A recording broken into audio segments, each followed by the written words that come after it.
नमस्ते, स्वागत है आपका आज के विशेष कार्यक्रम में जहां हम एक ऐसे ज्वलंत और संवेदनशील मुद्दे पर गहराई से चर्चा करने जा रहे हैं जो छत्तीसगढ़ की सामाजिक, सांस्कृतिक और आध्यात्मिक पहचान को गहरे तक प्रभावित कर रहा है। यह मुद्दा है धर्मांतरण का, जो न केवल छत्तीसगढ़ की आदिवासी अंचलों में अपनी जड़ें फैला रहा है बल्कि अब शहरी क्षेत्रों तक अपनी पैठ बना चुका है। यह एक ऐसी चुनौती है जो सामाजिक समरसता को खतरे में डाल रही है, आदिवासी संस्कृति की प्राचीन धरोहर को कमजोर कर रही है और समुदायों के बीच गहरे तनाव को जन्म दे रही है।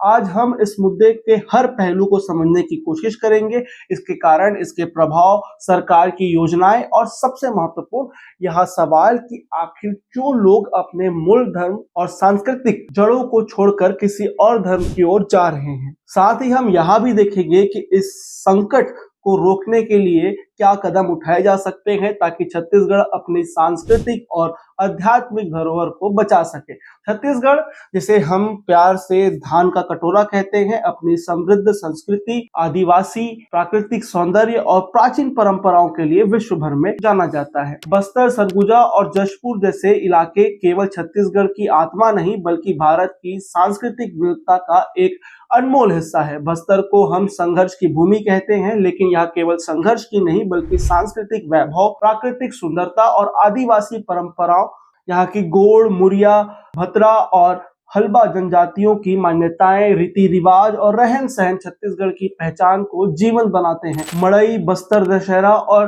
गायता पखना जैसे अनुष्ठान न केवल धार्मिक महत्व रखते हैं बल्कि समुदाय एकता, प्राकृतिक पूजा और सामाजिक सहयोग का प्रतीक भी है। लेकिन आज यही छत्तीसगढ़, यही बस्तर और यही सरगुजा धर्मांतरण के अंधेरे में डूबता नजर आ रहा है। यह एक ऐसी आंधी है जो आदिवासी समाज की जड़ों को हिला रही है, समुदायों को बांट रही है और छत्तीसगढ़ की सांस्कृतिक धरोहर को खतरे में डाल रही है। धर्मांतरण की बढ़ती घटनाएं एक चिंताजनक तस्वीर पैदा कर रही है। हाल ही के वर्षों में छत्तीसगढ़ में धर्मांतरण की घटनाएं तेजी से बढ़ रही है, चाहे भारतीय जनता पार्टी की सरकार हो चाहे कांग्रेस की। यह समस्या रुकने का नाम नहीं ले रही है।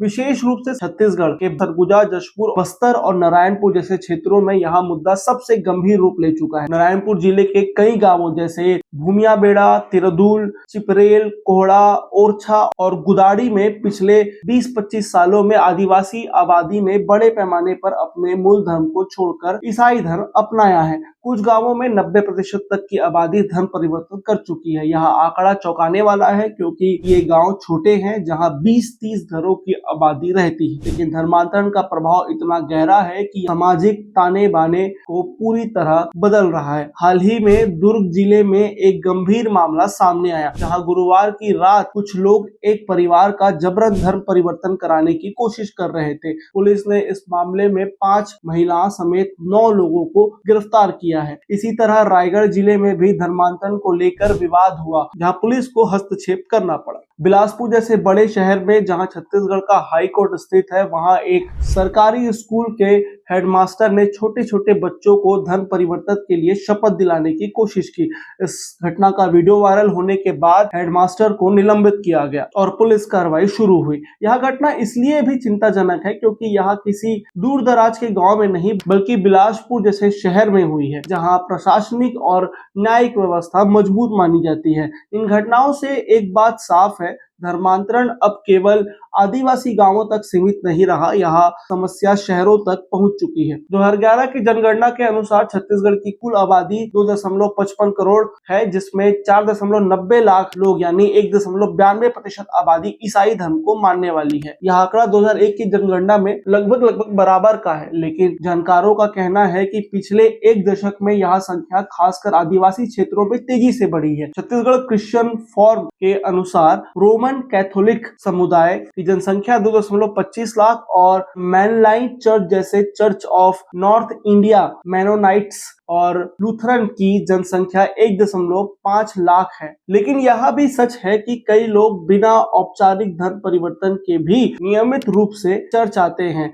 जिससे यह आंकड़ा और बढ़ सकता है। अब आते हैं धर्मांतरण के कारण प्रलोभन क्या है, इसके पीछे मान्यता क्या है और सामाजिक दबाव क्या है। तो आखिर ऐसा क्या है कि छत्तीसगढ़ के आदिवासी, जिनकी संस्कृति और परंपराएं उनकी पहचान है, अपने मूल धर्म को छोड़ रहे हैं। इसके पीछे कई कारण सामने आते हैं। सबसे प्रमुख कारण है प्रार्थना और चंगई का दावा। नारायणपुर के शांतिनगर, इड़का, भाटपाल, रेमावन, चिंगरान, बेनूर और गरांजी जैसे गांवों में प्रार्थना घर बन गए हैं, जहां हर शनिवार को भजन कीर्तन और प्रार्थनाएं होती है। इन प्रार्थना घरों में बीमार, गरीब और परेशान लोगों के लिए प्रार्थना की जाती है और अगर किसी का भला होता है तो उसकी आस्था ईसाई धर्म में बढ़ जाती है। इसके अलावा प्रलोभन और आर्थिक मदद की बात भी सामने आती है। छत्तीसगढ़ के मुख्यमंत्री विष्णुदेव साय ने हाल ही में कहा था कि कुछ संदिग्ध और गैर सरकारी संगठन एनजीओ हेल्थ और एजुकेशन के नाम पर विदेशी सहायता लेते हैं, लेकिन उस पैसे का इस्तेमाल धर्मांतरण के लिए किया जा रहा है। उन्होंने यह भी कहा है कि इसकी जांच राज्य और केंद्र सरकार के साथ साथ जांच एजेंसियों के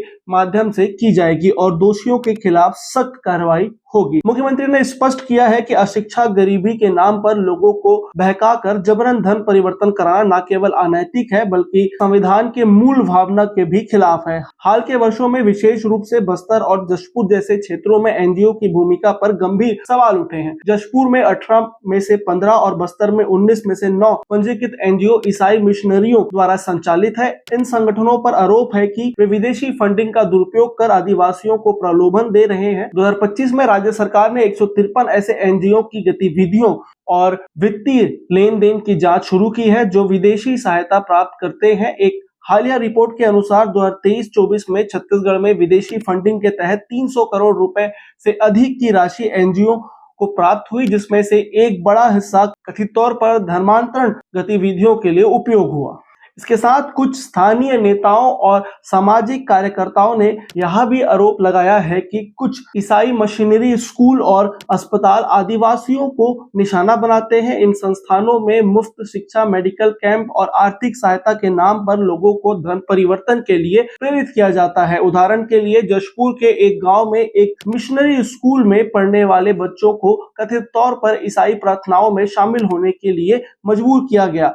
उसके बाद कई परिवारों ने अपने बच्चों को स्कूल से निकाल लिया। एक और महत्वपूर्ण कारण है सामाजिक और आर्थिक असमानता। छत्तीसगढ़ में 32% आबादी आदिवासी है और यहाँ समुदाय अशिक्षा, गरीबी और अवसरों की कमी से जूझ रहा है। बस्तर और सरगुजा ऐसे क्षेत्रों में बुनियादी सुविधाओं जैसे अस्पताल, स्कूल और रोजगार के अवसरों की कमी है। ऐसे में जब कोई संगठन मुफ्त स्वास्थ्य सेवाएं, शिक्षा या आर्थिक मदद का दावा करता है तो लोग स्वाभाविक रूप से आकर्षित होते हैं, लेकिन यह आकर्षण उनकी सांस्कृतिक और धार्मिक पहचान को कमजोर कर रहा है। सामाजिक और सांस्कृतिक प्रभाव। एक विभाजनकारी संकट धर्मांतरण का सबसे गंभीर प्रभाव है। सामाजिक और सांस्कृतिक विभाजन। बस्तर और सरगुजा ऐसे क्षेत्रों में जहां आदिवासी समाज की एकता उनकी ताकत रही है, अब मूल आदिवासियों और धन परिवर्तन आदिवासियों के बीच तनाव बढ़ रहा है। रीति रिवाजों को ना मानना और पारंपरिक अनुष्ठानों को नकारना और सबसे गंभीर मुद्दा शवों को दफनाने को लेकर विवाद, इन सब ने स्थिति को और जटिल बना दिया है। 2022 में नारायणपुर के भटपाल गांव में एक धर्म परिवर्तन महिला के शव को दफनाने से रोकने को लेकर 3 दिन तक हंगामा हुआ। मूल धर्म के आदिवासियों का कहना था कि ईसाई धर्म अपनाने वालों की कब्र से उनकी जमीन दूषित हो जाएगी। कुछ मामलों में तो कब्र खोदकर शवों को बाहर फेंकने की घटनाएं भी सामने आई हैं। कोंडागांव जिले की कमितला और असमती जैसी महिलाओं की कहानियां इस दर्द को और गहरा करती है। कमितला बताती है कि 18 दिसंबर को उनके गांव में भीड़ ने ईसाई धर्म अपनाने वालों को मारपीट कर गांव छोड़ने का आदेश दिया। वह गर्भवती थी, फिर भी उन्हें जंगल में रात गुजारनी पड़ी। अस्मिता का कहना है कि बीमारी से ठीक होने के बाद उन्होंने ईसाई धर्म अपनाया, लेकिन अब उन्हें गांव से निकाल दिया गया है और धमकी दी गई है कि अगर वे दोबारा लौटी तो उनके परिवार पर 50,000 रुपए का जुर्माना लगेगा।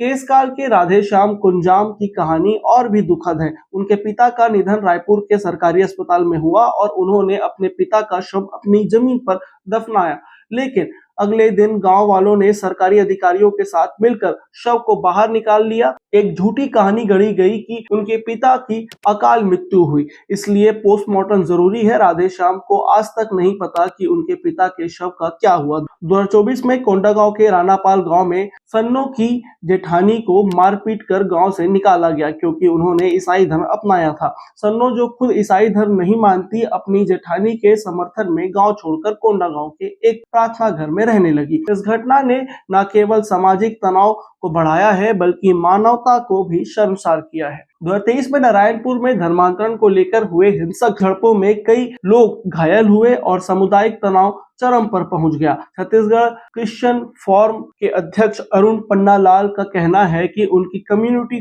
को बेवजह निशाना बनाया जा रहा है। उन्होंने सुप्रीम कोर्ट में इस मुद्दे पर स्पष्ट दिशा निर्देश की मांग की बात कही है। सरकार की योजनाएं और चुनौतियां जो अब इस धर्मांतरण के बाद सामने आ रही है। छत्तीसगढ़ सरकार इस समस्या से निपटने के लिए कई कदम उठा रही है। मुख्यमंत्री विष्णुदेव साय ने संदिग्ध एनजीओ की जांच की बात कही है और कई मामलों में पुलिस कार्रवाई भी हुई है। छत्तीसगढ़ विधानसभा में Chhattisgarh prohibition of unlawful religions conversion bill का ड्राफ्ट पेश किया गया, जिसमें धर्मांतरण से 60 दिन पहले जिला मजिस्ट्रेट को सूचित करना अनिवार्य होगा। इस बिल में यह भी प्रावधान है कि धर्मांतरण की वैधता का दारोमदार उस व्यक्ति पर होगा जो धर्म परिवर्तन की रस्में निभाता है। अगर धर्मांतरण जबरदस्ती, प्रलोभन या धोखाधड़ी के जरिए किया गया तो उसे अवैध माना जाएगा और इसमें 7 साल तक की सजा का प्रावधान है।